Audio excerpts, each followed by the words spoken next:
So mga idol, maayong adlaw, magandang araw mga idol. So atong niaging semana na ako'y mga hinog saging. Para ani ba? Nya, ang uban kay padong nalata. Matog akong giideya. Akong gisuwayan nga himong suka mao ni siya mga idol oh.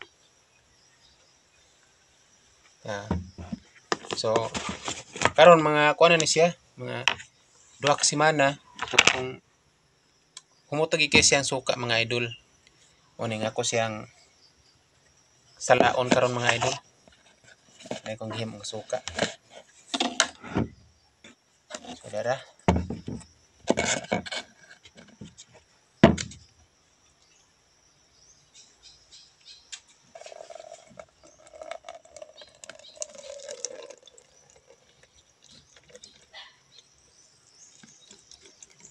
Mga idol oh.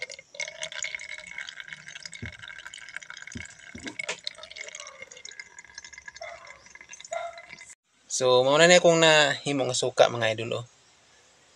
Humot kay siya mga idol. Humot kay siya nga suka. So kani siya nga gidaghanon mga idol nga una ni nga saging. Mga kuan ni siya, mga duha ka sipi. Una ni. So okay kay mga idol no. Kuno ning isud sa tanganan sa suka mga idol.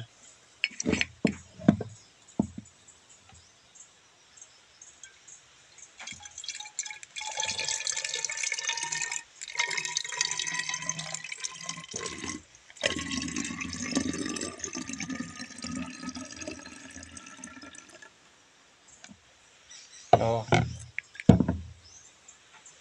Tangan din nato mga sagol. Natay ahos. Butangan po nato og sili mga idol. Lami kay ni mga idol. Humot kay ni nga suka mga idol. So dara mga idol na ko'y suka nga gikan sa saging mga idol. Okay kayo mga idol. So ang pagbuhat nako ani nga suka mga idol. So simple ra kay no, wala jud ko'y gibutang ani nga bisag unsa nga mga sagol.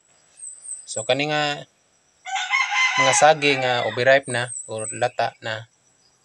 So mao ra ni akong gikolekta mga idol. So akong gipanitan nagisud ako sa garapon.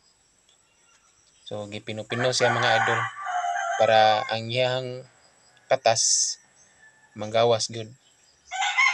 So sa pila ka mga semana, mga 3 ka semana, so mao na ni siya mga idol oh. Nakahimo kog suka nga gikan sa saging mga idol.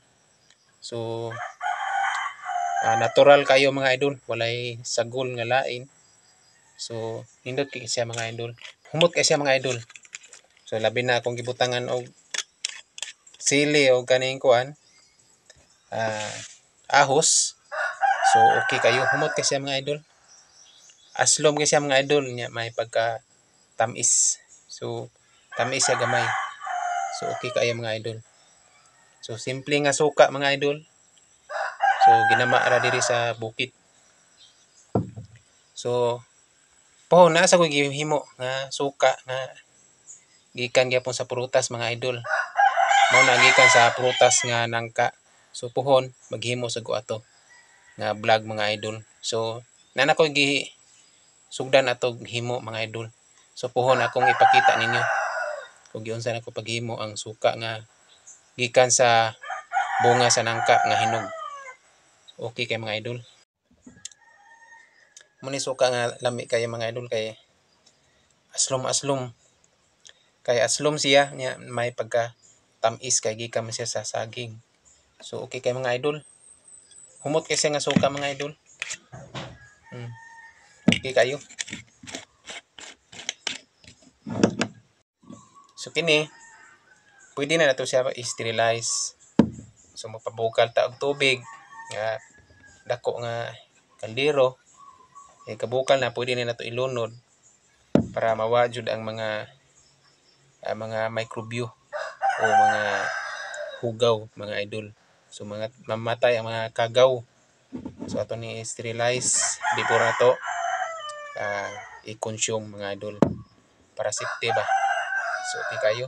So ang kanindutan na nga kitay naghimo, so nakibaw po ta nga limpyo. Kaya atong gi-sterilize nga atong gamit ato sang hugasan og tarong. So okay kayo mga idol.